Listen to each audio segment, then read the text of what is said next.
Good evening. This is HNN. The Holotable News Network is you're not even remotely close to around-the-clock Star Wars Galaxy of Heroes news, reactions, reviews, theory crafting, and more source. I'm Sir Georges, your host, and today we are joined by my distinguished co-host, Celiac Sarah. Hey, how are you? Good. Welcome. Good. Good to see you again. And we have a special guest with us to talk about mods specifically, Darth JJ. Hey guys, I'm special today. What's up, man? Oh, it's been great. Got lots of good stuff today to talk about. Yeah. So as always, we'll start our show with the HNN headline news. And today we have mods 6D through 6A to talk about. That's right. Now you can upgrade your special gold top of the line mods all the way to the max of 6 so they can boost 4 more times. And then we have the new Grand Arena for next month to talk about. And it's going to be a bounty hunter theme. Let's start with Grand Arena, since that'll be the shorter to discuss of the two headlines. Yeah. So Grand Arena Season 12, bounty hunter theme. And they also released the calendar today, which Boba Fett is the login character for next month. Which is kind of fitting. Yeah. So I'm not sure what kind of bounty hunter stuff to expect because it's coinciding with the release of season 2 of The Mandalorian, which comes October 30th. Did you see there's a new pack in the store? I did not. What is the new pack? It is new. I think it's the old packs. I think it's the old one, but it's back again. It's with Grief, Kara, and Mando shards. Yeah. Isn't it called? It's called like Protectors of the Child or something like that. Yes. So you can spend $20 on each of those character packs for the next 27 days, or get the Protectors of the Child shard pack, like you mentioned. Yeah, I guess it makes sense if Grand Arena 12 is bounty hunter themed. But I was thinking maybe we were going to get some more Mandalorian tunes. I think so too. Yeah. Because you don't usually have packs for Grand Arena seasons. That's true. And it's got a 27-day timer. So maybe like 2 weeks from now, they'll give you a reason to buy these packs. Buy it? Yeah. It's there. Or maybe something comes out tomorrow since it's Thursday. That'd be great. That'd be great. We'll say that. Interesting. Very interesting. It would make sense for them to release something that everybody wants, like, I don't know, The Child. Yeah. Your Galactic Legends when you don't have anything. Right? Yeah. You don't need a Galactic Legend. You have the Child. Everything's fine. I don't think the Child will be that easy to get. No. So, hi Holotable heroes. In the galaxy's underground lurks all manner of unscrupulous individuals, willing to do what others might find unthinkable for an extra credit. Pretty good intro to the GAC season. And let's see, there's some challenges for thermal detonators. New titles you can get are Mercenary, for winning a Grand Arena battle using Aura Singh and Boba Fett. Pretty cool title. New title, Hired Gun, for winning a Grand Arena battle using Zam Wessel and Jango Fett. New Portrait of Grief Karga. I like it. Cool. New title, Reward Seeker, for winning a fleet arena battle while fielding a combination of 4 non-capital bounty hunter and empire. Weird that they said non-capital bounty hunter, as if we had one. Right. Yeah. Right. But I don't think that's a teaser for anything. Could it be that we might get a capital bounty hunter ship? That'd be great. But I doubt they'll touch ships before the end of the year. I You don't mean, think so? No, they neglect Mm. ships too much. I mean, if it's anything we need is more capital ships, right? Oh, Yeah, or I just doubt more it. ships. But and of note is that this is a 3v3 season. Aw, really? And they're for some reason they're Boo. going back to setting one fleet. One fleet.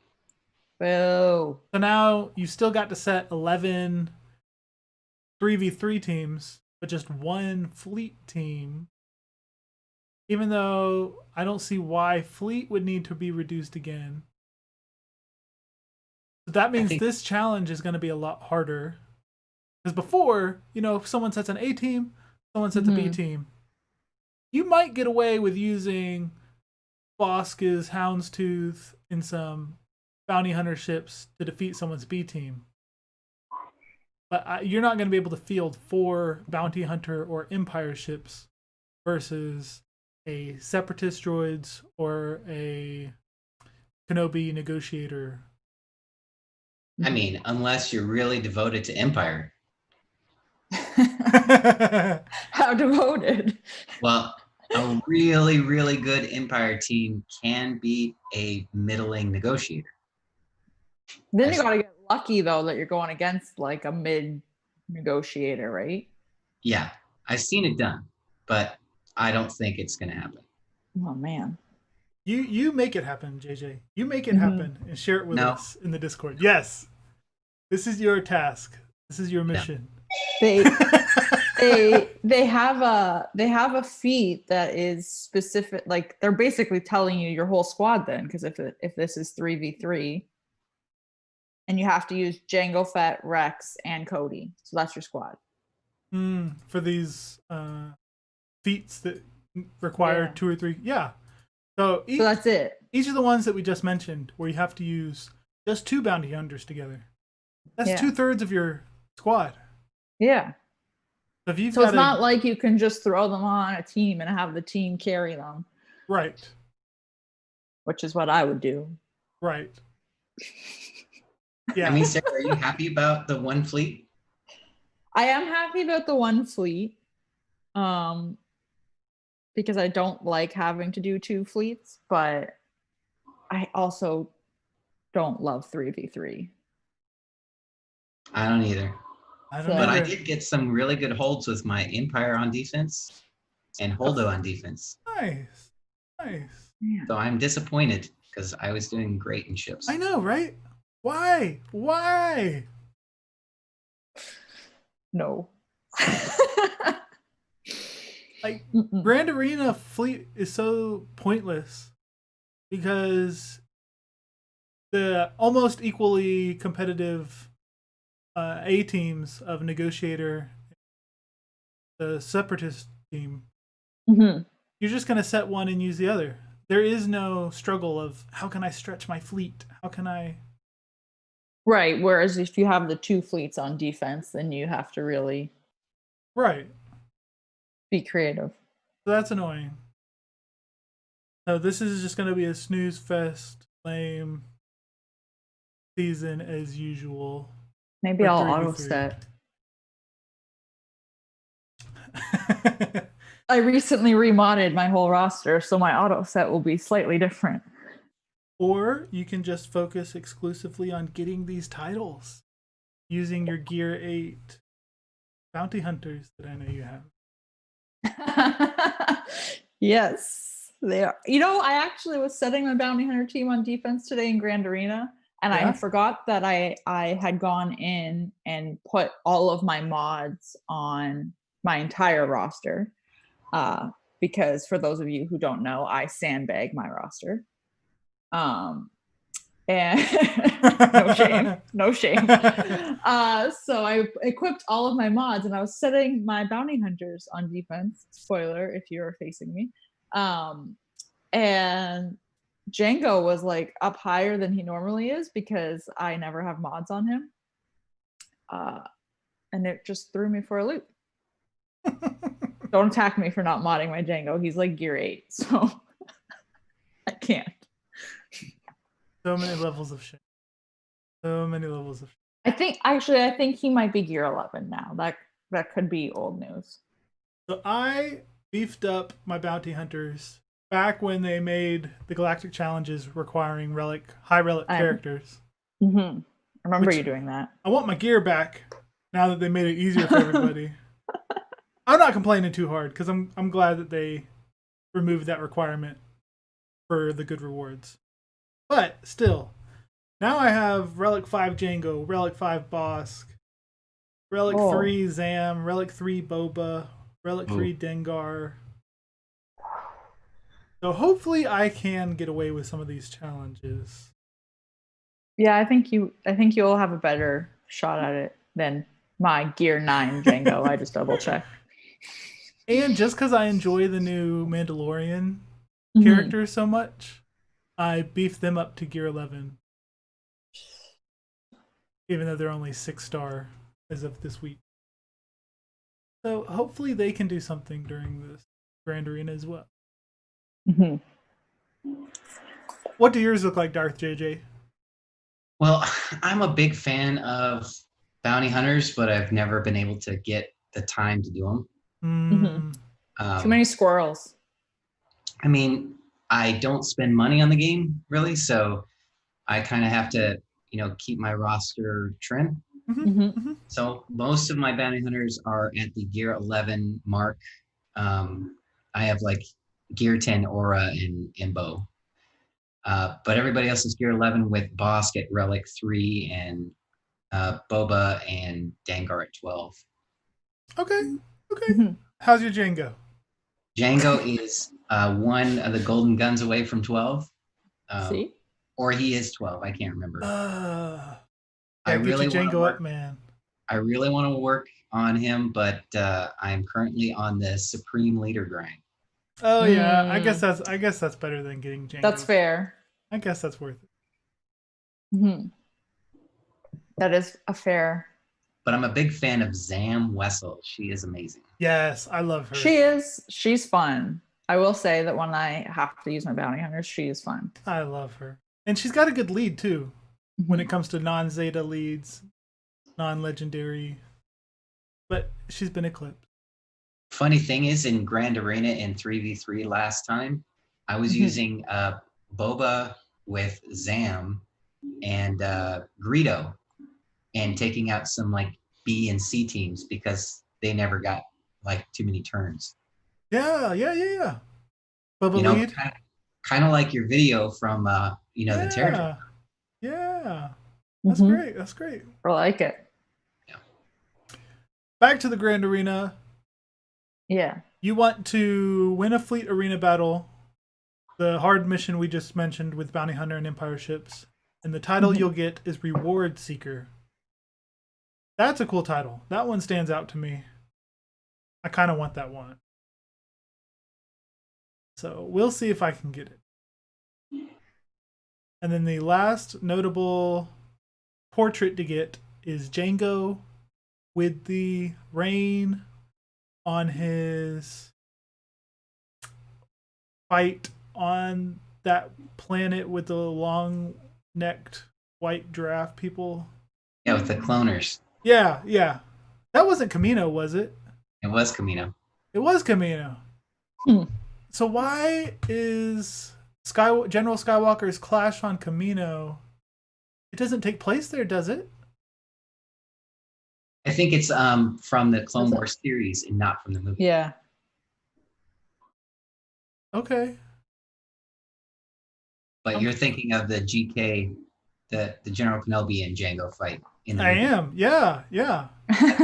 I don't remember General Skywalker ever going to Camino. I think he does to pick up his training, his recruits. But in the series. Yeah, in the Clone Wars series. Okay. Because technically it happens after the General Kenobi discovers the clones. Mm-hmm. Okay. Yeah. Gee, don't I sound smart? Thank you for your Star Wars Yeah. info, JJ. It's a refresh. Yeah, I call them the cloners. So that's cool. That's cool. Cloners. So the source of the clones portrait can be gotten by defeating 6 enemy units in Grand Arena with characters who wear Mandalorian armor. Cool. good luck. Yeah, Not I like that happening. one. I like that one. Closest we'll ever get to having a Mandalorian tag. Who's Yeah. got a good Sabine? I can think of a few people who have good Sabines. Yeah, not me. Yeah, not me either, but I can think of a few others. Then on to our second headline. With the recent Galactic Legend update, they also added the ability to upgrade your mods past the 6E limit, so that now the material gotten from Galactic challenges will let you take them all the way up to 6A.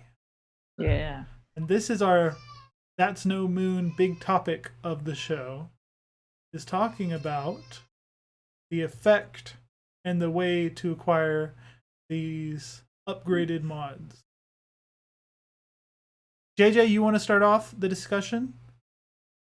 Yeah. You want to read through the gist of the news with the mods? Yeah. So the mod update basically is giving you the ability to slice from 6E to 6A, just like you did for your 5 dot mods, but now for your 6 dot mods. So you've got your best set of mods. Now you can make them even better. And I believe that the roles that you can do are the same, but now you get more of them. So I was trying to tell Sarah that this is great news for her, even though she doesn't like mods. I was so bad at mods. It's terrible. So. But the reason why this is great is because before you used to be capped out at the very top slice. So once you got to 6E, you were done.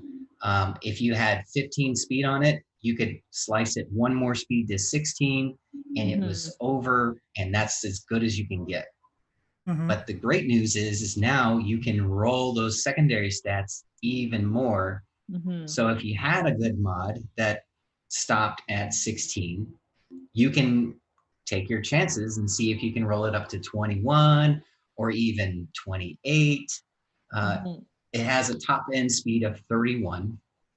But if you had a mod that was just this close to greatness, now you have 1, 2, 3, 4 more attempts to get it to perfection.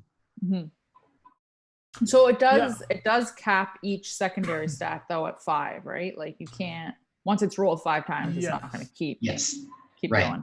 So the max times you can roll any secondary is 5. And I'm going to talk about why that's a good thing as well. But you can max out your speed at 31. And I looked up some stats. I'm just talking about secondary stats, by the way. Yeah. Because that's the only thing that's really affected. Your critical chance secondary can go up to almost 12% just on one mod. That's pretty insane. Like, I don't know, Geo Soldier or somebody like that. And then your defense percent, I'm not even talking about defense flat because nobody cares. Defense percent can go up to almost 20% on one single mod. Wow. So if you think about that, as a secondary, if you had perfect defense mods, you would get just from secondaries 120% just from the secondaries. And then you can add your primaries, and then you can add all that stuff. So health percent, you can add up to 10.5% per mod on the secondary. 8.5% offense. I mean, that is the maximum you can get on a square is 8.5% on the primary. Now you can get that on any secondary. Potency up to almost 15%. Same for protection. So if you think about your new Grandmaster Luke, Sarah, which I know you're about to unlock. So close. And he needs a lot of protection. You can slice almost 15% secondary per mod. So that is huge potential. Tenacity, you can get up to almost 15%. And like I said, speed tops out at 31 total. So there's a lot of room for improvement on my mods. And this now gives me the opportunity to do that. And so I am super excited. Mm-hmm. I didn't realize speed topped out at 31. Yeah. Does anyone even have a 31 speed mod? Does that exist? I think I saw one on Reddit once. Was it Photoshop? It's a unicorn. It's a unicorn. I mean, I have a 32 arrow. Right? Like, yeah. Oh. Yeah. I will say this. So based off of like knowing all of this, right, I had an idea of a mod that I did want to slice, and then I quickly realized that it was a bad idea because it was already okay. So I will tell you what it is, so you guys can tell me if I'm wrong. Initially, I wanted to slice this mod. It's an offense square, so an offense primary. And then I realized that I probably shouldn't slice it, but because speed has already rolled on it 5 times. So it's a 26 speed mod. Right. So I was like, maybe I shouldn't. Because it has, although I don't know, maybe. It has protection, 1.95% protection, 2.62% potency, and 2.27% tenacity. And what's the last stat? 26 speed. 26 speed. Okay. So speed would not roll if I sliced this because it's capped. You got speed, potency, tenacity, and what's protection. The other one? Protection percent or flat? Percent. I don't think it's worth it. So okay, good. Okay. I'm learning. So here are some of the key mods that I am kind of looking at doing. Mm-hmm. My diamond and my circle, I'm looking at those because what I'm looking for is like the perfect combo. I'm looking for an offense mod that has the secondaries of flat offense, offense percent, and speed. And the fourth stat doesn't matter as much, but I was hoping for like a percent-based stat, like health, protection, or something like that. So I found a circle whose it's a offense circle with protection, but the main stats on it are offense percent, flat offense, speed, and then health percent. And that was the first one I went after. Or no, I'm sorry, not health percent, potency. That was it. So that was the one I went after. It had already rolled speed 3 times, and it already rolled offense percent 3 times. So it's already a really good mod. Yeah, that's a good one. So what I was hoping for is I could roll speed 2 more, and then offense percent 2 more, and then it would be almost a perfect mod. And what I got was 2 more rolls of potency. So gotcha. That's mods. I mean, we all know this. What you want is not what you always get. Right. But now, go ahead, finish your... It still has great value to me, though, because on my Jedi Knight Anakin, I need potency to land my buff immunity and stuff. So now he can be fast, hit hard, and have some potency, and I'm not having to give up like an offense cross to get it. Yeah. Yeah, I was scared when they announced the update to mods because I don't want the goalpost to be stretched even further or whales to have even more super speeded up or super offense mods. But I think that this update is a win for everybody because it doesn't extend the goalpost. It doesn't make mods more confusing. All it does is give you the opportunity to take your favorite mods and make them even better. Yes. Without making a distant gap between those that whale right away and those that don't. because, like Sarah was just mentioning with her mod that already has rolled perfectly so that it's hit 4 times for speed increase, there's no need to do that because you can't get a single secondary past 5 levels or whatever. So therefore, you don't have to worry about the whales that already have maxed out 5 times hit speed mods. They can't make them any faster. All this will do is let everybody else try and catch up with the speed game. Because now you can take your 4-time hit speed mods, and if you wanted to take that 6E up to 6A, you've got 4 more chances to hit that final boost for speed so that you can match the perfect mod, the perfect speed mod. And with 4 more chances at 25% chance each time that you'll hit speed, it's very likely now that you're almost there at the top speed mods. You were just so close. Like each time you took a gray to green to blue to purple and you saw speed, you're like, oh my gosh, is this it? Is this gonna be the Holy Grail special max hit all speed? And then tenacity rolls at the end. Yeah. And then tenacity. Yeah.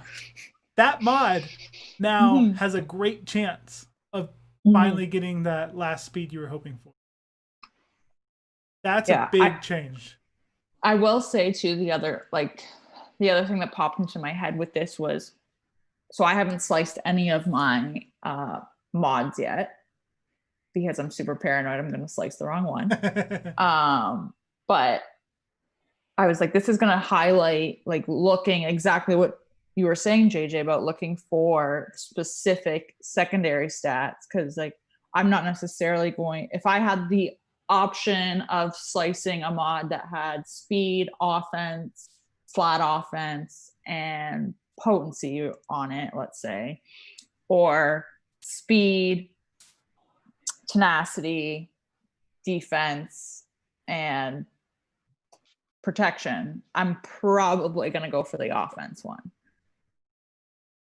Right. I mean, I think that the real winner here, the way that you win on mods now, is being picky before you ever start rolling it to begin with. Because if you are rolling now, like it used to be back in the day, you would find a mod, buy a mod, farm a mod, and you would just roll it to 12 to see if you got speed. And if you got speed, you kept it. And if you didn't, you trashed it. And then it became you keep it if it hit 5 speed on the first time or whatever. Now, I think with this new change, it's not just I see speed, I keep it. It's now going to be, what's my primary look like? How do my secondaries line up? What kind of set is it? What kind of character am I going to put it on? So I think the winner here is going to be people who were reticent to like throw away mods that were 15 speed, but it had some good offense and stuff on it. Right.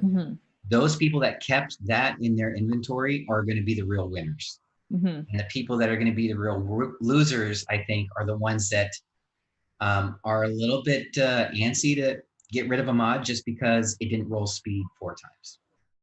Right. That's a good point. Yeah, I'm excited because this should be a win for everybody. So I have upgraded just one mod. So I sorted and tried to find my highest speed secondary that was worth it, like a good primary stat. Had boosted 3 or 4 times for speed, so I just needed that one more. And so I went with a arrow. Okay. Not an arrow, a cross.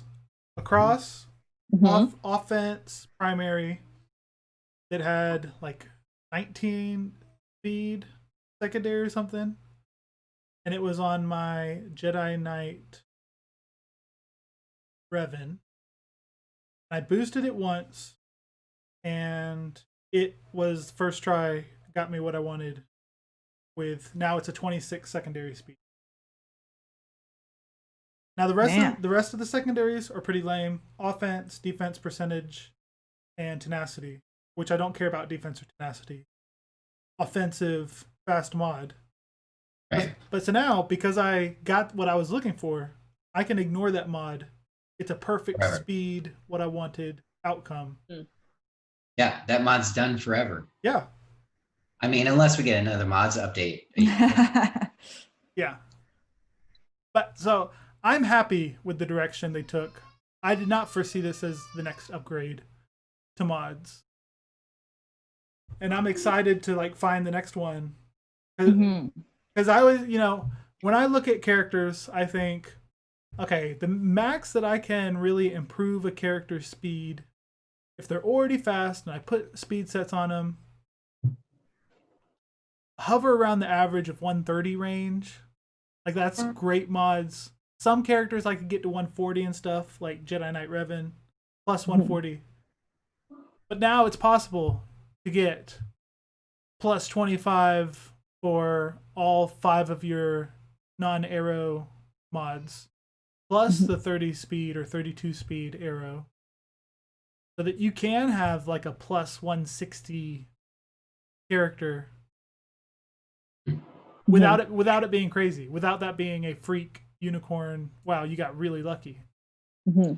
And there's some very special cases where this becomes pretty crucial going forward. For example, in light side territory battles, I use a JTR team.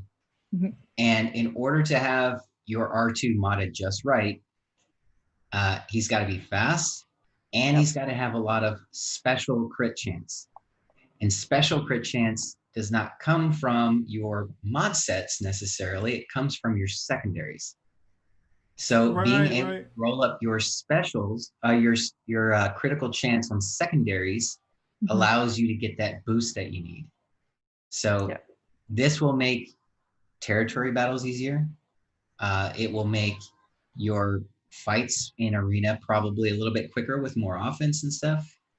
It's just too bad we don't have a new raid to really really try them out. Yes.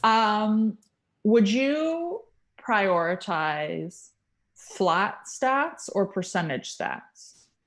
So the rule of thumb that I go by is I while we were on the air, decided to use my remaining 20 mark whatever Matt, and upgraded 2 more mods. The first one was at a 22 speed with the tenacity thing on Kenobi, and I boosted tenacity. Second one I got speed again. So now I have another that was a 4 boosted speed, now 5. So that mod is done. So I'm 2 out of 3. I'm 2 out of 3 right now. All right. I'm over. I'm also 0 because I haven't started. Sorry. So what were you saying, JJ? But what should I prioritize? Because I'm looking at my mods right now, and I don't know. So the rule of thumb I go by when modding a character is if it's a gear, let's say 11 or maybe 12 and below, it's flat offense, flat defense, flat health. All that stuff is very good. But once you put relics on them, you definitely want percentages because they boost you up much, much more. So when it comes to rolling 6 dots, you're not going to put 6 dots on anything less than gear 12 anyway. Yeah. And you're definitely not going to waste your most precious mods on anything that's not relict. So you're looking for percentages everywhere. Percent protection, percent offense. I mean, it would be good if you had like an offense mod with offense primary and then flat offense to go with it. That would be good. Right. But that wouldn't be the first one that I would roll, because I would look for offense secondary to roll, because remember, like I was saying, you can get up to 8.5% secondary. Right. That's as much you can get on a primary. So that's insane. Yes, please, some of that on my mod. And that's what I would look for. So easy way to think about it. Look for percentages. hope for percentages, and think about what character it's going on, right? Like L3 needs health, so health percentage, stuff like that. Yeah, when they did the upgrade to 6.mods, where they changed the ratios for, like, it wasn't they all evenly boost percentage wise or flat rate wise. So, like, looking at the wiki.swagga.help page, how offense percent, the stat from max 5 dot to just basic 6E would improve 202%. Whereas the flat offense would only improve by 10%. Okay. So if you had a 2.8% offense secondary, once you took it to 6 dot, it would now be a 7.5% secondary. Whereas improving the 230 flat offense 5 dot to 6 dot would only make it a 253 offense. Yeah. See, this is where it gets complicated. Right. And as JJ pointed out, now with relics, where before, like, you had to try and reach the next gear tier, but now with relics, everything's just ingested into the character. Each relic improvement goes straight to becoming a mod improvement. And now characters' health and offense with high relic is just increasing dramatically. All the flat mod stuff has been left way in the dust. Okay. I mean, Sarah, take for example your Galactic Legend raid, right? Yeah. So her health that you probably have her at for base is like 80,000, right? A secondary roll on health percent is 1% minimum, which would be worth 800 flat. Okay. Right. Okay. The best health flat roll you can get is 540. Right. So, okay.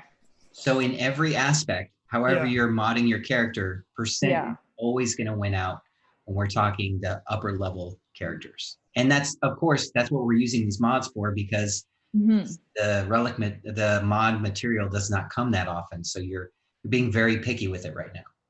Right. Yeah. Which is why I'm super torn. I'm going to sit here and I'm going to have 6E mods and I'm going to just bide my time. Simple rule of thumb. Yeah. Don't care about flat rates. Simple as that. Yep. It's like JJ just mentioned health.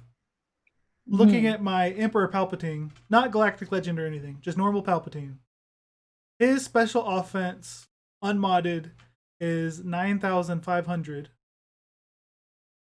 So 10% would be 950, whereas the max secondary of flat offense is 250. But the max secondary offense percent is 8.5%. So that right there is 3 times as much boost from offense percent maxed than the flat offense max. Okay. Yeah, it's a difference of like plus 600 flat. Yeah. Or plus 550. Yeah, it's a huge difference. But I forgot what I was going to say. Defense percent is not useless, by the way. Like, that's I've watched Bulldog's video on defense, and it's long and it's really complicated and there's a lot of math and stuff, but it'll teach you a lot about modding your characters for defense instead of health. There's a lot to be learned, but I did want to just make the remark, look at you now loving mods. Who, me? Yeah, you. Now you're thinking about mods. I will say, okay, so if it wasn't for this episode, would you have thought about the mods at all, Sarah? I would, only because I had to remod my roster. and I do need more better mods. And I realized this when I was remodding my roster and I couldn't hit specific stats that I was trying to hit, particularly on my clones for the cam mission. And I was pulling my hair out trying to make that. I ran the bot, I ran the Grand Ivory tool 4 or 5 times with different variations. And I could not hit those stats that I wanted. And I was like, clearly I have trash mods that I need to replace with better mods. So now I'm all paranoid that I'm going to slice the wrong mods. So my advice to someone who wants to maximize this would be to not to throw away your mods, but to now start thinking about your mods for the long term, right? Mm-hmm. Mm-hmm. So like your, 12 speed, purple mod may not be worthless, even if it doesn't hit speed again before it goes to gold, it still has the possibility of hitting when it goes up to 6A. Right. So what you should be looking for as you kind of tailor your mod roster is you should be looking for those percentages and where it's been rolling and what its primary is and what its set is, because you want to match your sets as best as you can. Yeah. You want to match your stats to your sets as best as you can. And then you want to get as much speed out of it as you can as well. So if you see a mod that is it's an offense or maybe even a crit damage set, and it's got, some pretty good speed, like 10 speed, and it's got some offense percent and some crit chance, maybe some health percent, that would be a great candidate to keep for the long term so that maybe you can slice it up and it'd be good for someone like Han or Chewie, stuff like that. Okay. Yeah. I'm looking for these right now. An easy way that I do to look for these is when you go to look at your mods and you filter it, right? I do one thing at a time. So maybe I start on my offense because I'm really focused on offense right now because of all the characters I'm trying to get. Yeah. So I look for my offense sets. And then what I do is I go down into the secondaries and I pick offense percent and offense flat, and I sort by that.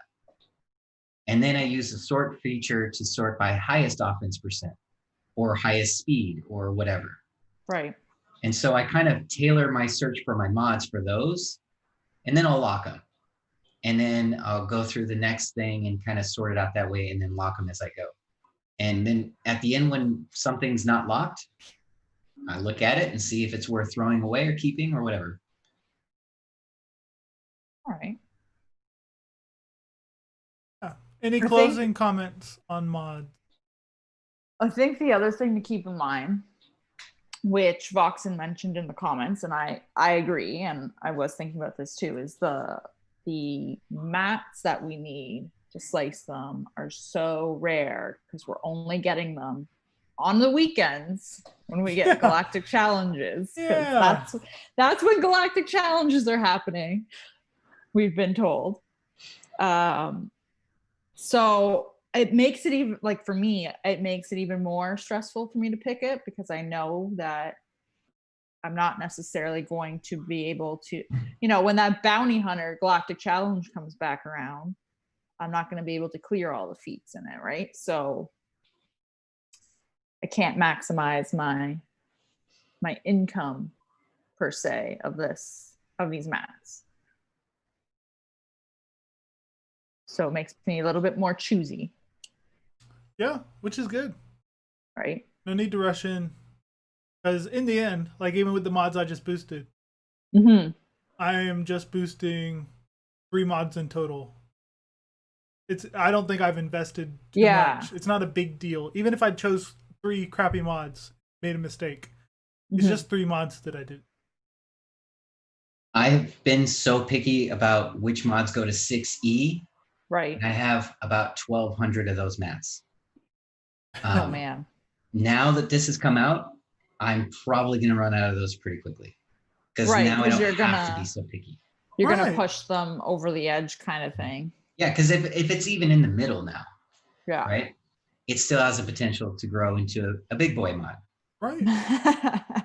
I'm hoping this does increase engagement mods so that everybody's not so scared of wasting resources on poor mods or hating mod farming just because 99 out of 100 times it's going to turn out to be a crappy gray mod that got boosted.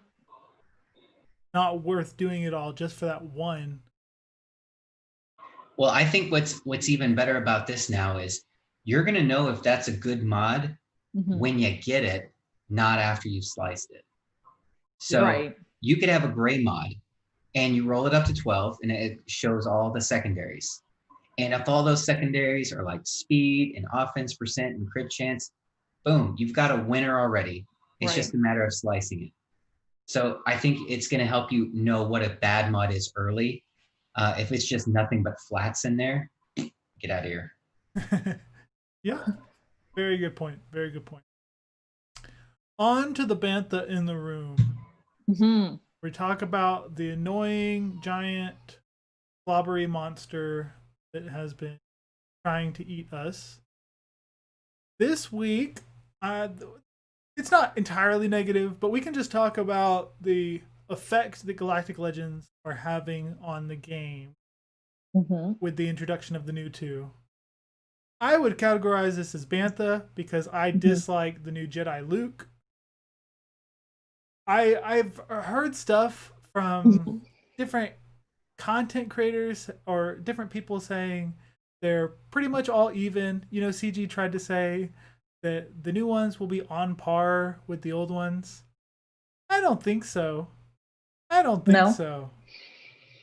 So, Jedi Luke, for instance, starts off with a 2-turn ability block on your whole team. When I'm running my Supreme Leader Kylo, and Supreme Leader Kylo gets a 2-turn ability block, all of my debuff cleansers, my debuff dispellers, get 2-turn ability block. It's impossible to come back from that. It's an instant loss, and I can't do anything. Yeah, my Galactic Legend is useless because he has 2 turns of ability block. He's then getting his cooldowns increased at the same time from General Skywalker on a Jedi squad. And at the same time, I can't kill anybody, can't stun anybody, because I'm having to target Jedi Master Luke. So even when I do get rid of the ability block, all I can do is my stun special on Jedi Master Luke for 20 increase in whatever that thing is called, siphon. So it's not even possible with the full First Order team that I've been running, unless I get a lucky resisted to.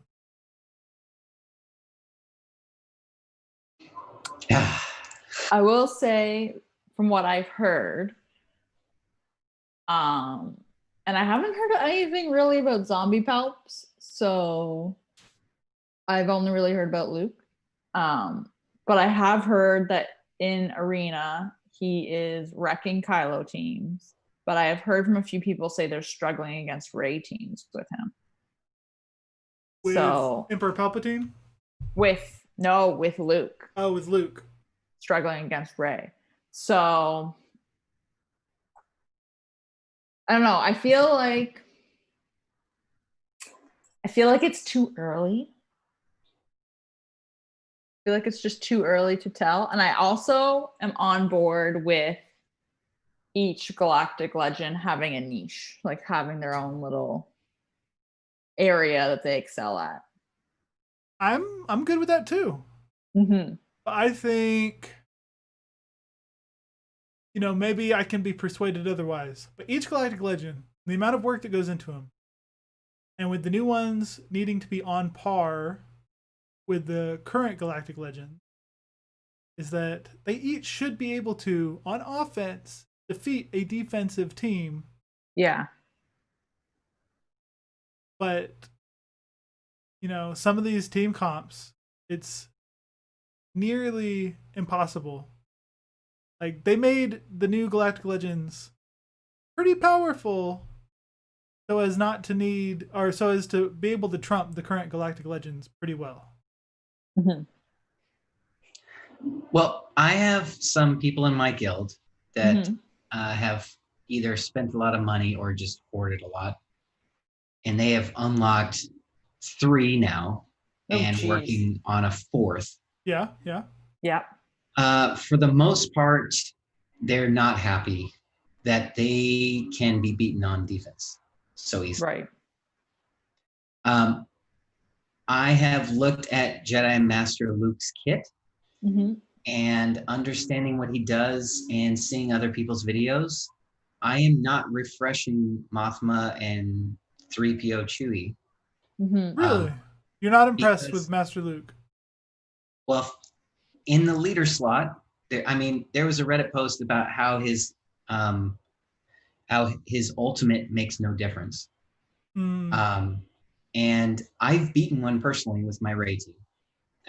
Keep in mind, the team that I'm using is the same team I would be using with Grandmaster Luke, just swapping Ray out for him. Okay. That's Right. Okay. and then that team, I'm pretty sure, is not going to do well against Sith Eternal Emperor. That character just has so much anti-Jedi stuff. Yeah. Right. It's really bad. So in terms of Grandmaster Luke and his kit, he's all protection based. Everything is based on his protection. But his base protection is lower than General Skywalker, for example. And that's Yeah. pretty poor and pathetic for a Galactic Legend tank who's designed around his protection. So I think that they were trying to be careful not to make him super overpowered with that extra hit based on his percent protection. And they underdid it, that he's underwhelming. Sith Eternal looks just awful on PvP. Like, he looks like a pain in the butt, but I've seen Supreme Leader be able to take it out. So what I've kind of come to the conclusion is, if you have one light side and one dark side, doesn't matter which one, you're going to be fine. Right. Yeah. That's why I went to Supreme Leader Kylo instead. Well, I'm going all light, so we're screwed. Hopefully that's right. Hopefully that's right. Because right now, my Kylo is trash versus Jedi Master. Mm-hmm. I'm hoping that I can take my Sith Eternal Emperor do well versus the Jedi with Jedi Master. But going back to Grand Arena, now I won't feel comfortable setting which one to set. Because if my opponent has two and they set the wrong one, like they set Jedi Master Luke, but I set Sith Eternal Emperor. Right. Even though I still have a Galactic Legend in my pocket, I won't be able to use it to beat their Master Luke. And that's why I don't set mine on defense. just cheese it, pretty much. Just cheese.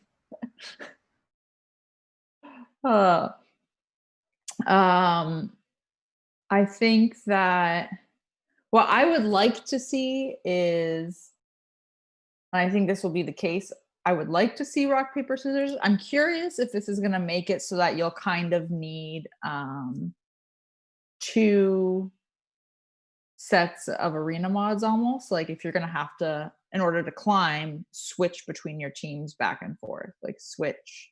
You know, if you run into a Luke team, you're going to go against it with your Palpatine. And then if the next team you run into is Palpatine, are you going to switch to Kylo or whichever, right? Like, you know what I mean?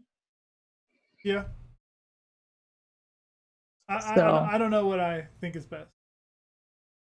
I feel like maybe that would happen, and I think we're going to see them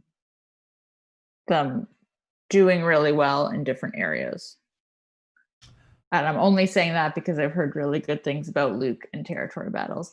And that is the only reason why I'm still going after him. Well, that brings me to another con that I have that I wanted to mention. Hey, JJ, glad you. Yeah, Made cut it me off back. right as I was giving my secret advice. Yeah, I thought you were getting ready to say something, but then you didn't jump in. You were just sitting there looking at us. I was gonna say that I don't put my Galactic Legend on defense. Mm-hmm. I would rather full clear and lose Good than point. not Good full point. clear. Good point. Good point. Fair. So I was gonna say that the next issue I take with the new Galactic Legends is that even worse than my speculation with their ultimate is that both of them, once they perform their ultimate and they change forms, they can't use their ultimate again. Like it doesn't So it's even one and done. One and done. Doesn't even allow them to charge it up. So like before when we discussed, when Deceive is taken out of Eternal Emperor's kit, it would charge very slowly. Or with Luke, once everybody becomes a Jedi legend or whatever, it would not really be able to charge anymore. There is no even option of that. Like once they change, the ultimate's gone. I dislike that. I'm curious if it carries over between waves. Right. I think it does. Yeah. I mean, if that's the case, it's a pretty good thing because you always gets to use the special and stuff. The bad thing is that he needs his basic to regain protection. Right. Yeah. I like being able to have characters last forever. Like a survival mode, go through 100 waves, whatnot, and just keep powering up. That's why I love Supreme Leader Kylo. It's because in the raid, it's just constantly powering himself up. Having them just one and done the ultimates, like even with Rey, it's always scary having her. She uses her ultimate, and then you're like, oh no, she's charging it up again. She's getting ready to use it again. Same with Kylo. You don't have that same fear with these new Galactic Legends. And specifically with Master Luke, who we've talked about a lot, I'm hesitant as to whether, in most cases, it's even better to use his ultimate. Because when he's not using his ultimate, and the Jedi get to use the lessons on each other back and forth, they're getting to, when they use that lessons, do their basic, I think, plus the 60k true damage, or however much percent of the Jedi Master Luke's protection. That's a big hit. While also giving that bonus turn meter, Jedi lesson mastery increase and stuff to another ally. I think turn meter is the best thing. Right. Like I'd be happy with Master Luke's team just constantly using lessons back and forth until you wipe out everybody.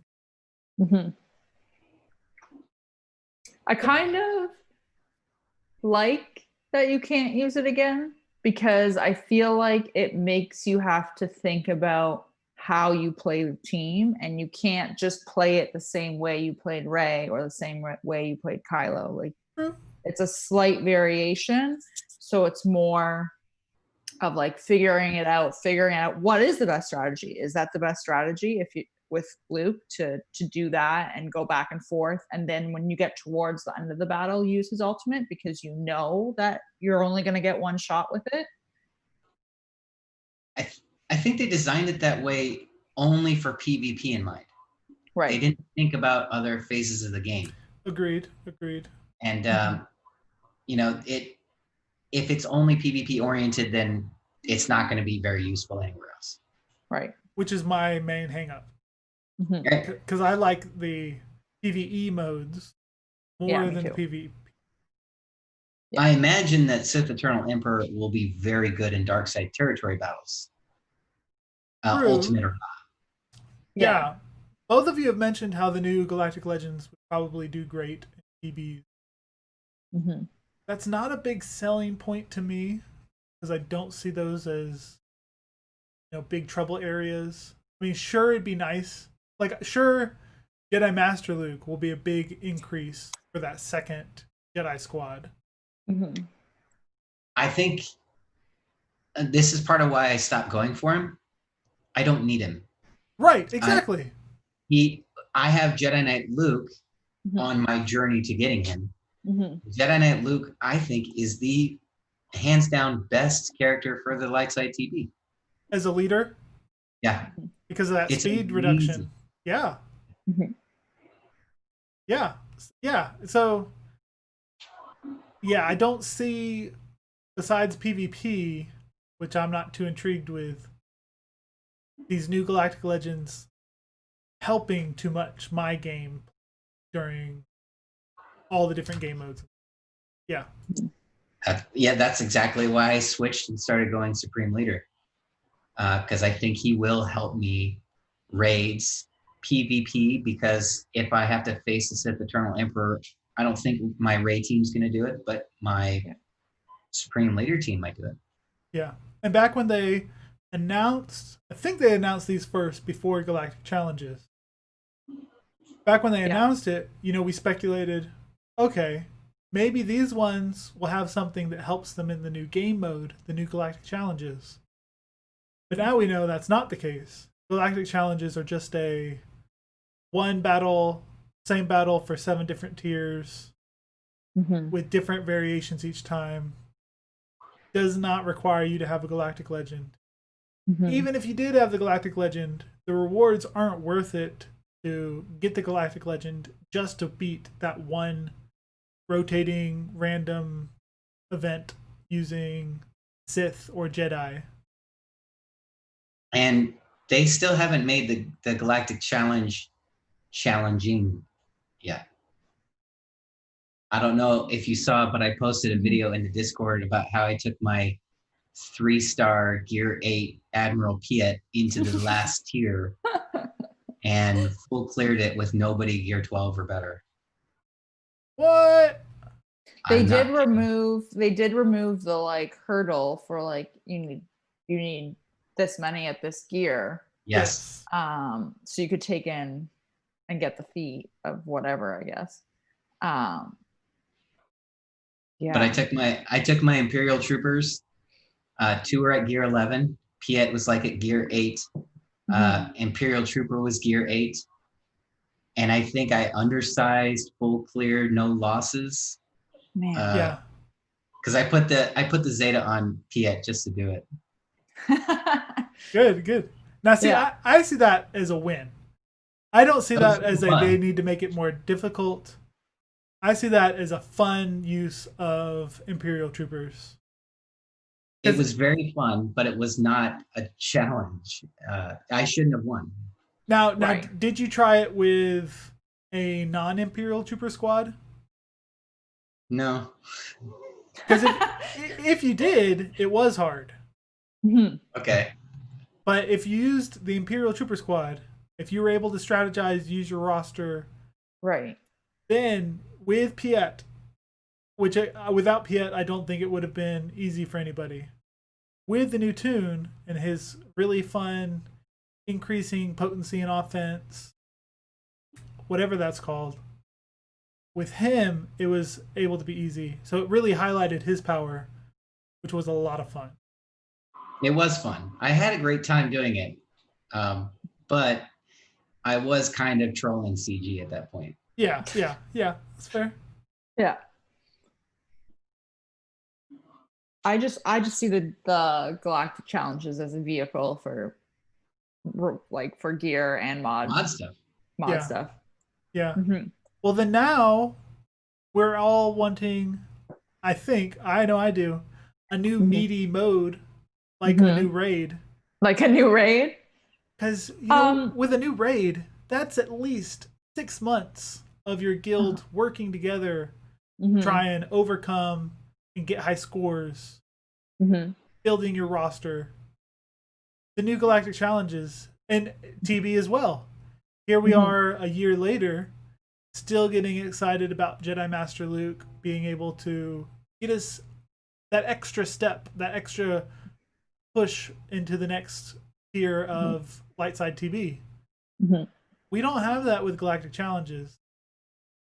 It's not a game mode that we're going to be working Excited for 6 months to accomplish. Yeah. I So think it's just the fact that it's one and done. Like Yeah. it's a one wave encounter. Right. It's just like playing a squad arena battle against a Right. a computer run team. Right. I don't even mind that it's only one wave. It's just that it's a weekend, so it's a weekend event. It's a couple of days, and I can finish it in half an hour. Right. And then I have to wait a week again. So Right. yeah. So Maybe- I guess Maybe CG wants us to have a life. no, they don't. No, they don't want that. So what I'm understanding though is that Sergi would like a new raid. Yes. I was recommending. Yes. That's what I'm hearing. sure. Is new Yes. raid. Okay, cool. But at the same time, or a new Mhm. TB. I enjoy TBs as well. I enjoy new TBs as well. TV, there's not a new one coming yet. Right. And it We're- might be too we're early. way away. I'd rather have a It's new too, game mode. it's too early. Yeah, I'd rather have a new game mode. But Mhm. I will say that 30 minutes on the weekend, Mhm. probably the most fun I have in Star Wars for the week. Really? Yeah. See, I just auto it. It's the only new thing where you're trying to strategize how to take the random team versus these random opponents Mm-hmm. and figure out how to do it. It's the only new thing we've had in a year. Right. I would settle for new assault battles. No. I love those, man. No. They take forever. No. Give me a man. sim button. I love those. For those, they decided, okay, now the new challenges, each character needs to have 600 speed, 300,000 health, because we know that one character in your roster, like Jedi Knight Luke, is going to reduce all their speed, so we can't make it easy if you use him. Mm-hmm. So even if you don't have him, we've got to tune it for people with Jedi Knight Luke so that it's impossible for anybody without him. Mm-hmm. No, that stuff is dumb. Mm. It takes I too like 'em. long. I like the 8 waves. Oh. I like little mini bosses on wave 4 and wave 7 or something. But those need... If they mixed Galactic Challenges with the randomness Mm-hmm. of the rotating planet modifier, Yep. ally modifier, opponent modifier with the assault battles, that might be cool. That's as close to a solo raid as we'll get. Yeah, that might be cool. That might be cool. Okay, that brings us to our I love you. I love you. I know segment. It's easy to get jaded by this game and to just complain about how they put Galactic Challenges on the weekends. But each show we try to talk about things that we've enjoyed over the past week or two of a galaxy. So I'll start, and I enjoyed that. I enjoyed the Galactic Challenges. Mm-hmm. I enjoyed, on the weekend. I enjoyed getting most of my characters to relicked up for Sith Eternal Emperor. And I also enjoyed, I wasted a lot of crystals and gear doing it. So I probably shouldn't have. But I took Mon Mothma and 3PO to gear 11, Grief Karga and Mandalorian to gear 11. Just because I want to use them instead of having to wait another 3 to 6 months till they can finally get to gear 12 and get to relic to use them.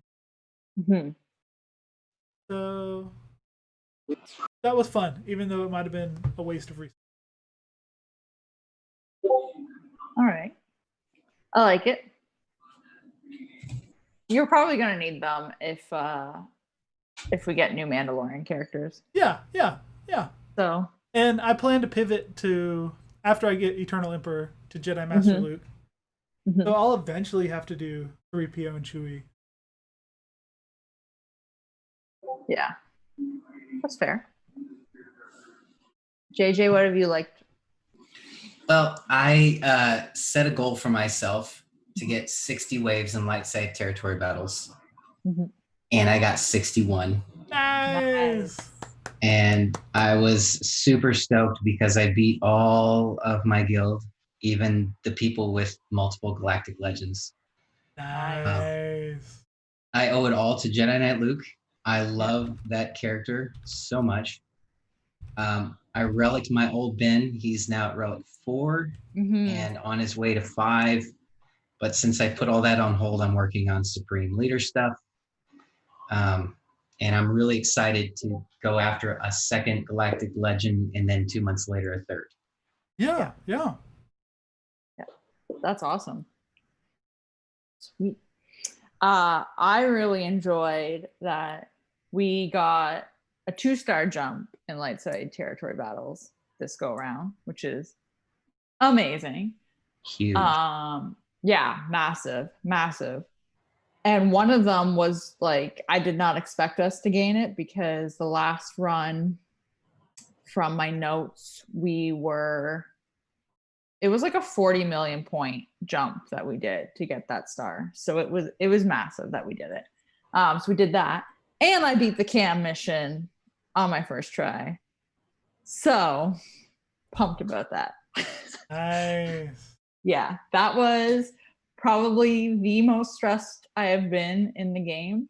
And only because anything that I do in the game that is a guild event, so territory wars or territory battles, and I know that I can feel like 49 people on my shoulders when I'm doing it.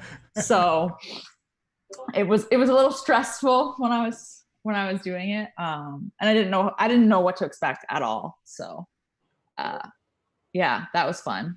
Now I just have to repeat it every time. Well, because you shared that video, you had actually 50 people on your shoulders watching you. Yeah, literally. So, and my logic behind it was that, like, I made mistakes, but I thought what was really good about it is that, and this is not my mentality normally. If I were to do it by myself, I was on a Zoom call when I was doing it. And if I were to do it by myself, I would just panic as soon as something went wrong and literally just dump gas on fire. But I thought it was good that you could hear like what our decision process was when I was doing the battle. And you can kind of like work your way out of a mistake if you make a mistake, depending on what the mistake is. So that was fun. It was a good learning moment, but I enjoyed it.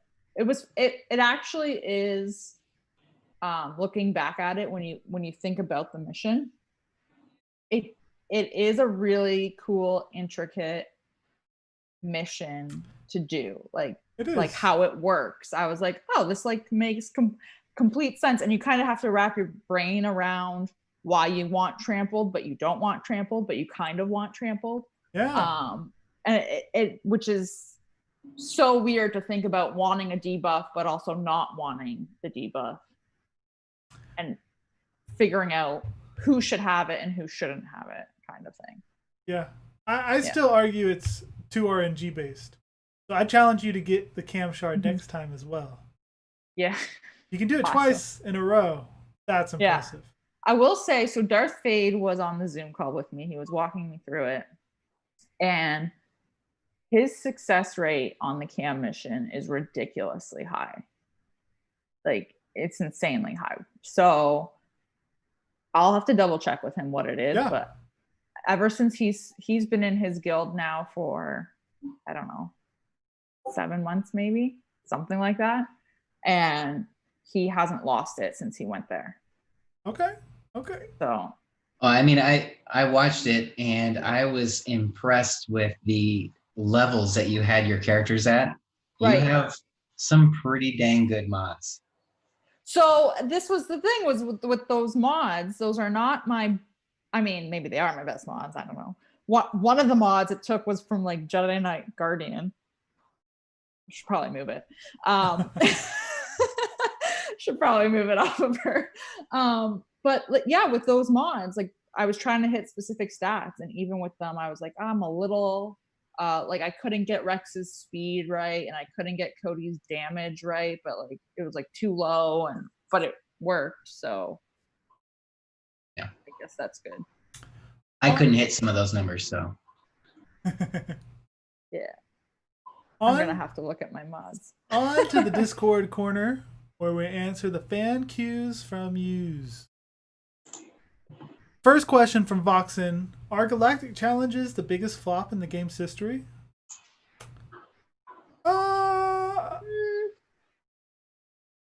I'd say no, because for me, they still bring enjoyment and rewards. Especially now that they added the mod slicing stuff, aren't the worst. They're not good, but they're not the worst. I do think they could have expanded it more. I wouldn't call it the biggest flop. I think if they had left it how it was when they initially rolled out,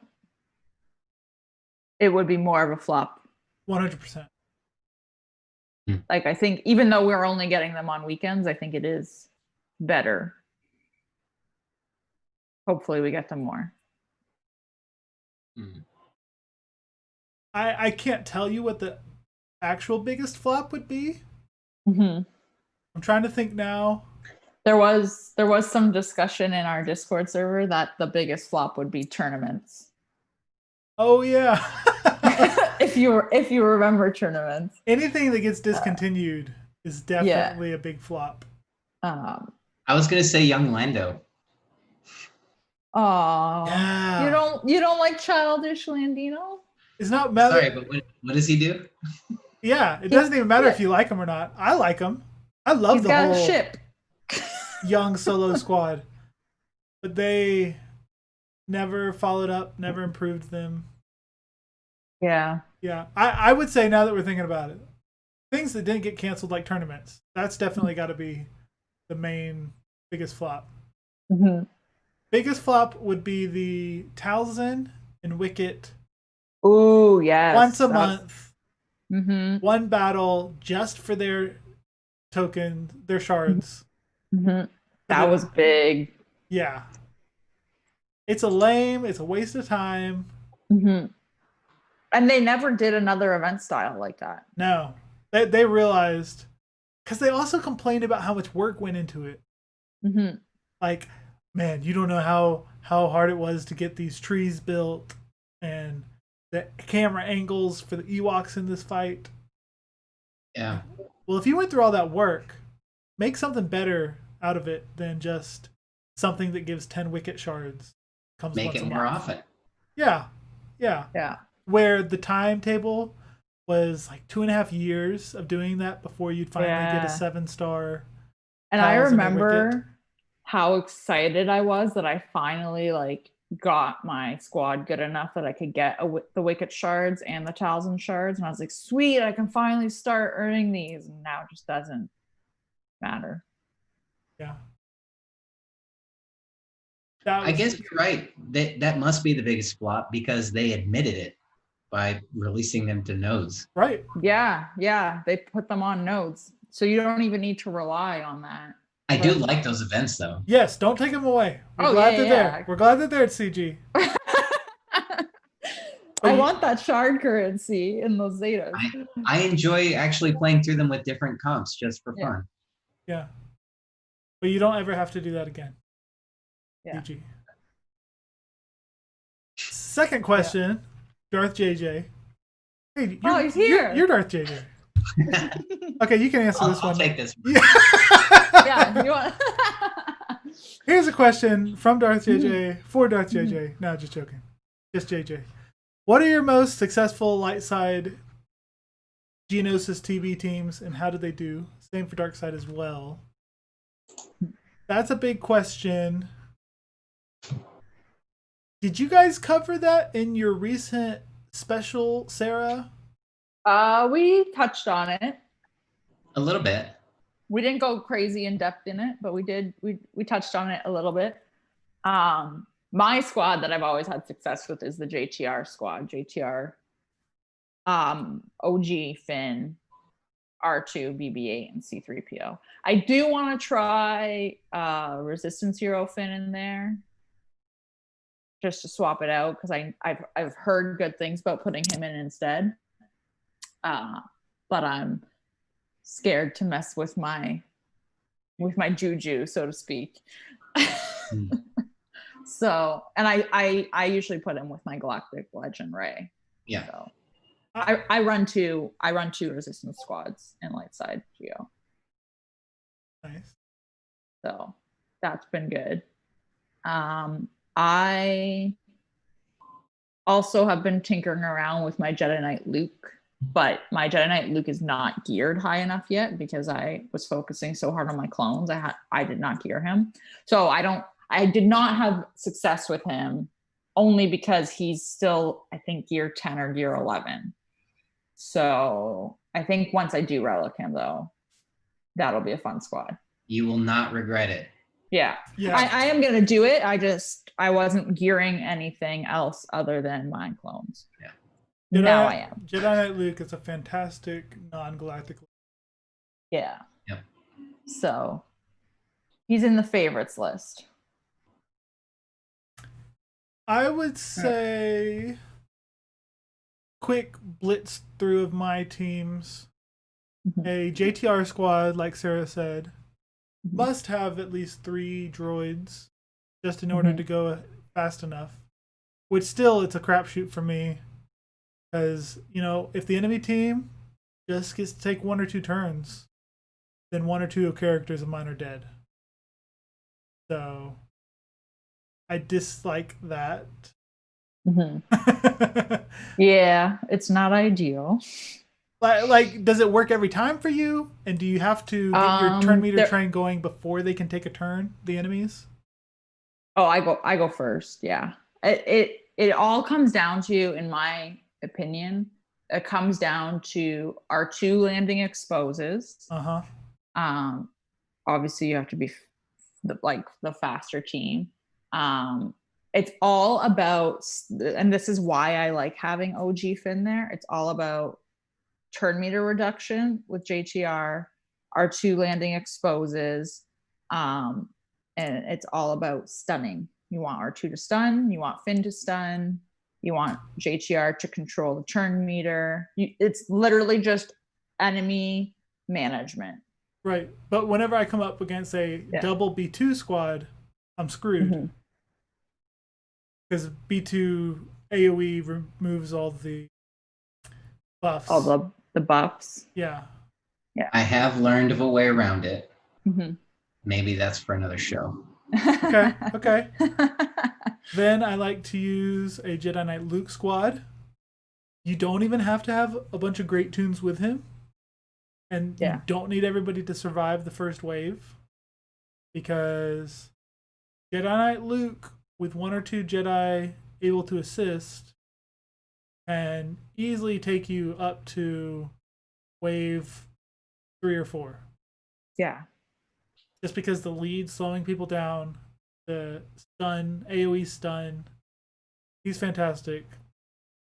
I like running him with Jedi Knight Anakin and GK, pulling them away from a Padme squad, since you have so many Jedi missions. Yes. Then Jedi Knight Revan, which needs some help. I like the idea from your special of putting General Skywalker with him. Yeah. It gives you another Galactic Republic tune. Then my 4th team is usually clones. Clones with either General Skywalker or with Shakti. There we go. And then with my JTR squad, I like to put Vet Han on there. I got him built up. Nice. AoE ability block and the stun that you like from OG Finn. Yep. Stagger, right? And Stagger, yeah. Mhm. But really, it's the AoE ability block, AoE chance for another 5 exposes. That's a good one. Yeah, he is phenomenal on a JTR squad. Hmm. He's phenomenal. I do not have him built up. And then Dark Side, Palpatine team, a Supreme Leader Kylo team is easy. Mhm. A First Order without Kylo team does just well. See, that's what I really wanted to know about. Who goes on that team? Yes, you can beef up your Executioner where he's almost impossible to die. You really struggle with getting through the defense of the enemies. Like a super beefed up Executioner still only is getting like 20k hits on the stupid clone tanks. Yeah. But it'll take forever. It'll take you like 30 minutes to do that one battle. Mhm. But your First Order team, just with him, can wreck. Then I like General Grievous. Yeah. There's a lot of He's good fun. options for Darkseid. Yeah. Tons. I really enjoy like on Dark Side. I've been putting Watt on. I've just been plugging him in as the 5th on whatever squad that I'm like, oh, I don't have a 5th tune here. I plug him in, and it makes such a difference. I've plugged him in with Darth Revan squads, and I've plugged him in with my Traya squad, and I actually like plugging him in on my Traya squad more than Darth Revan, because my Traya squad is not relic. And it just makes it so much easier to carry to the 4th wave as you get further into the territory battles. And it's just so much fun. Nice. Mm-hmm. How are those answers, JJ? I like them. I do use my Resistance hero Finn on my JTR team. On your JTR droid team? It makes it work so much better. I use Han and Chewie on my Galactic Legend Ray team. Okay. And not Vet Han and Vet Chewie, like no, OG Han. OG Han and Chewie. Oh, okay. Yeah. And Hero Poe and the that team Rex. It's awesome. I do like on the dark side my Night Sisters a lot. Yeah. I use them too. Relic 6 DACA makes makes it almost a sure thing. Nice, nice. Do you who do you use for your leader for Night Sisters? Talzin, of course. Yeah. So that it's like the DACA, she's so healthy. It's almost impossible for her to die. It's great. Yeah. Yeah. On to the rank and file, our segment on the movers and shakers in the meta and what to expect. Usually this has been stale, but now that we've got the new Galactic Legends, it'll be interesting to see. I was gonna say, has it changed? A little bit. It looks like we don't have enough players with the Galactic Legends to The new ones. Right. So the strong majority is still evenly split between a ton of Rays and a ton of Kylos. But we do see a much larger percentage of Jedi Master Lukes than we do Sith Eternal Emperors. Yeah. But there are 7 times as many Jedi Master Lukes than Eternal Emperors at 1. And I imagine that's because of Piet. Yeah, that would make sense. Because he wasn't farmable until... I don't know. Although if you wailed. Having one Piet to farm is easier than Mon Mothma and 3PO to farm. True, but he did come out into shipments like 2 weeks later. Yeah. There too. And so my Piet, for instance, and I'm farming him every day, is 4 out of 65. So he's 4 stars, 4 out of 65 shards. And my Chupio is 61 out of 65. So.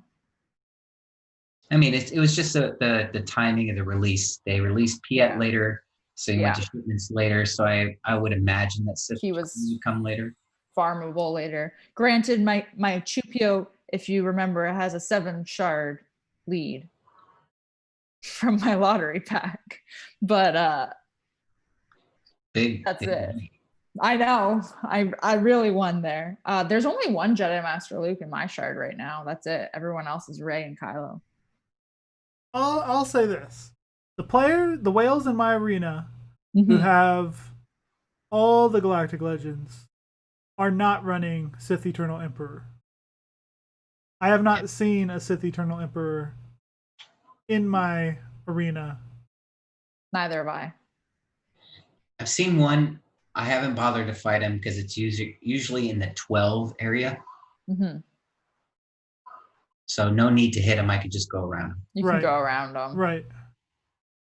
I don't think he's positioned to be as well suited as Jedi Master Luke. I think he relies more on his ultimate too. Yeah. I have one Jedi Master Luke right now in my shard, and the person who has him also has Rey and Kylo, and he's running Luke. Yeah.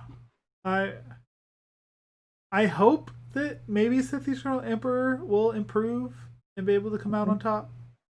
But also, I didn't mention it before, but what's really annoying is putting Watt on the team so that he gives the protection tank buff to Jedi Master Luke. Yeah. To where even with these counters that are supposed to make it easier, with the Sith and Palpatine, they cannot kill a Jedi Master Luke constantly getting protection, removing whatever debuffs they put instantly, and putting 2-turn ability blocks on it. Because I did it, and it was all 5 of my characters. I wasn't dying or getting in danger, but I could not kill. I could not do enough damage for the healing of that Jedi Master.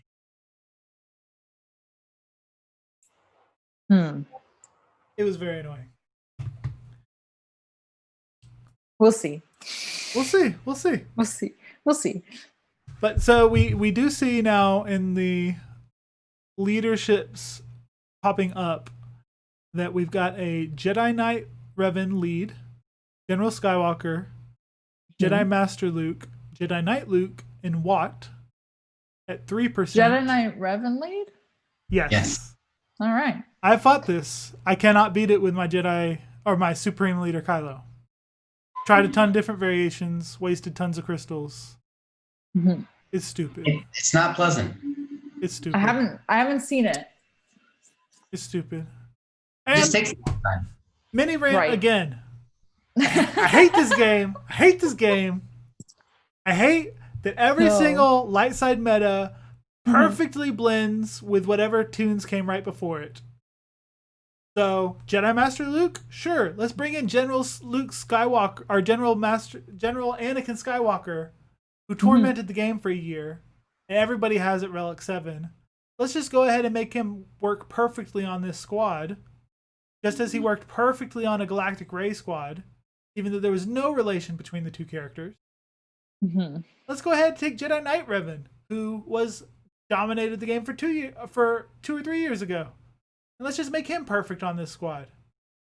But you could argue that with the Titan squads, where you were seeing Thrawn and Kenobi on Thrawn gets wiped out by General Skywalker, by Jedi Knight Luke, by Jedi Master Luke. No, I totally agree with you. I just mean in terms of them not having synergy together or any reason to be on the same team. It's the same idea as seeing the Titans. But it doesn't translate to Darkseid. Supreme Leader Kylo can't be used with the Emperor Palpatine meta, the Darth Revan meta. They don't mix. I don't see the Sith Eternal Emperor mixing well either with those previous metas. Well, wait until Sarah is able to beat Sith Eternal Palpatine with a JTR lead. Just outrunning them with turn meter. That would be pretty cool. I'm not gonna lie. I would not be mad. Yeah, so not fair. So not fair. When the last Galactic Legends came out, and Rey got to pretty much pull 3 or 4 Jedi that have already been high relic for every high-end player, and just add them to the squad, so that it was such little investment for her. Whereas for Kylo, you had to build up all these lame Gear 8 First Order to run with Kylo, to do nothing besides get extra crits before eventually dying. Yeah. So lame. Well, you get to solo the Sith raid, so. Yeah. I take a 0. I work my butt off to get 7. Yeah.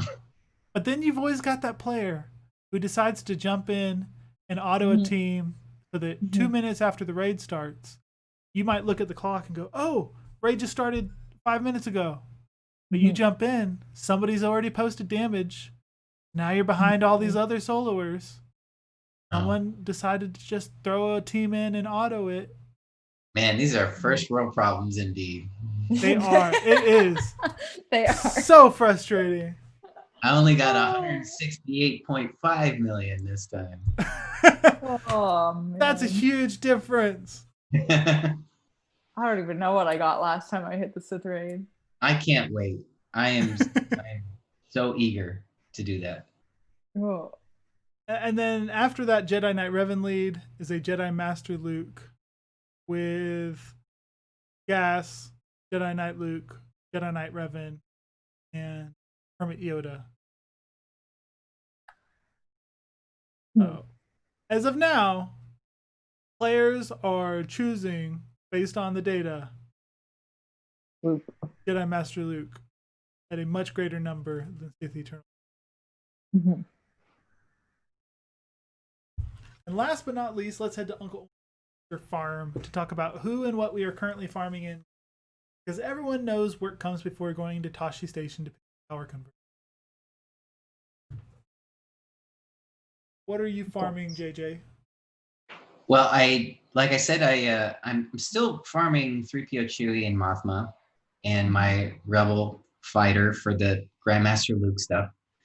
But I'm putting a pause on refreshing and gearing some of the, like Leia is at gear 11 with 1 piece to go. I'm not really worried about her right now. So I shifted my focus to First Order, and I took Hux and Sith Trooper to gear 10 today. Whoa. And I have my crew and my Kylo and my Fox and my Trooper at gear 12.5, just waiting for a relic piece. And on my way so that I can have a great dark side team and a Sith raid solo and all the good stuff. Nice. Very nice. It's very satisfying to get Supreme Leader Kylo. I can't wait. It's very satisfying. I'm not a big First Order fan or anything, but I am a fan of just doing massive amounts of damage to a raid. Right. Right. You don't need to like the team. Just the quarterback. Just the one big hero, Supreme Leader Kylo. I don't know if you know this, but Rey is terrible in all raids. So bad. Oh, I know. I took her just for fun in the tank raid, and she died like in phase 1. That makes me sad. I mean, happy. Kylo by himself. OG Kylo by himself used to do phase 1 alone. Yeah. She can't even do it with a team, so oh well. Rey ruined everything. Oh. Her grandfather set everything up for her to take her mantle as king of the universe. She just threw it all away. Look, she doesn't want to be told what to do with her life. That is very obvious from the first movie. You're not my dad, Palpatine. Yeah. You're my Don't granddad. tell me what to do with my life. Yeah. Oh. My farm has been ongoing for Sith Eternal Emperor. Mm-hmm. I completed Harkin's requirements, completed Veers' requirements. So now the only character at Gear 12 that needs to be relicked is Royal Guard. Piet is at 15 out of 85. I will definitely need to adjust my estimated timetable Mm-hmm. so that I don't think I'll start getting tickets for Eternal Emperor until a month. Didn't we say? I think I said I was going to try to have it ready in like 2 weeks or something. Yeah, I think you said mid-November. I said beginning of December. Yeah, I think something like that. I am not seeing it happening anytime soon. Definitely 2 or 3 shows away, just because of how long it takes to farm from a single node character. Yeah. I'm refreshing the 25s and the 50s each day. I was doing the 100 refreshes, but got burned with too many 0 drops from that. That's annoying. Yes. So I'm not doing that anymore. I'm just going to let it, I may be wearing my tinfoil hat, but I think that now that they put Piet on there, you're getting way more of the Poe shards than ever before. Yeah. It does seem that way. It does seem that way. But Piet, I'm getting 6 to 7 a day maybe with my refreshes. So I'm estimating 3 weeks from now is when I'll have him 7, which isn't and then you gotta get bad. Yeah, I'll try to have the gear ready by then. Yeah, everybody else is taken care of. You could do it. It'd be tight. We'll see. I really wish I could get more of him cheaper. Yeah, but he's already cost me a lot of crystals. I am blown all my crystals. Really? I really need to hoard now. I really need to hoard. I've been hoarding. Probably spend.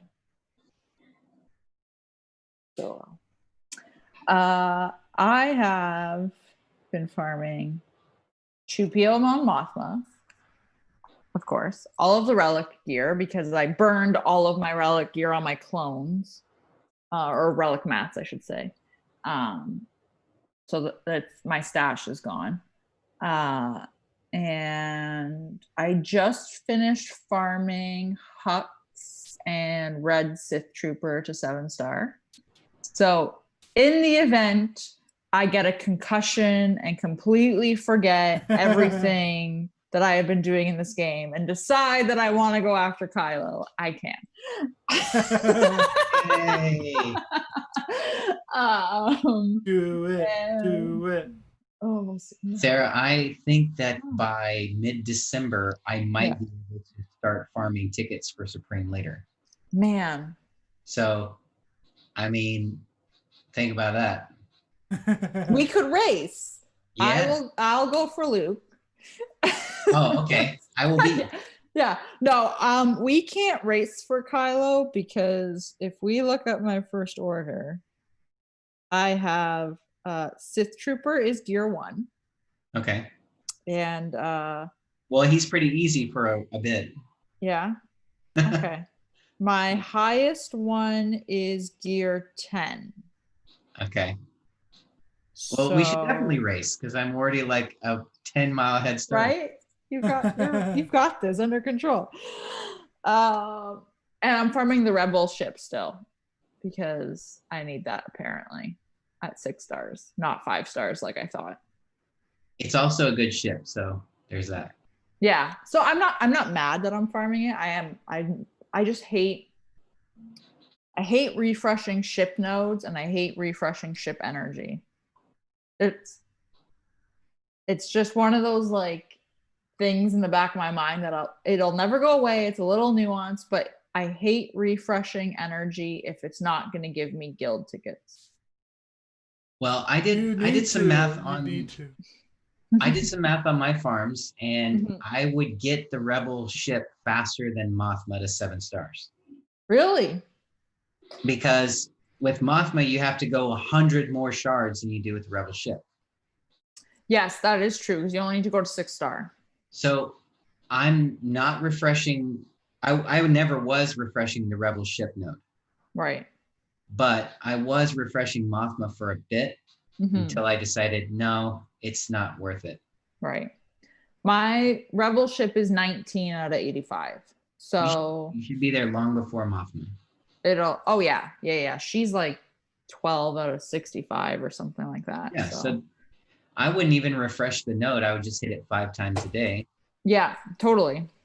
And then I do refresh the ship energy, but mostly for gear 12 plus gear.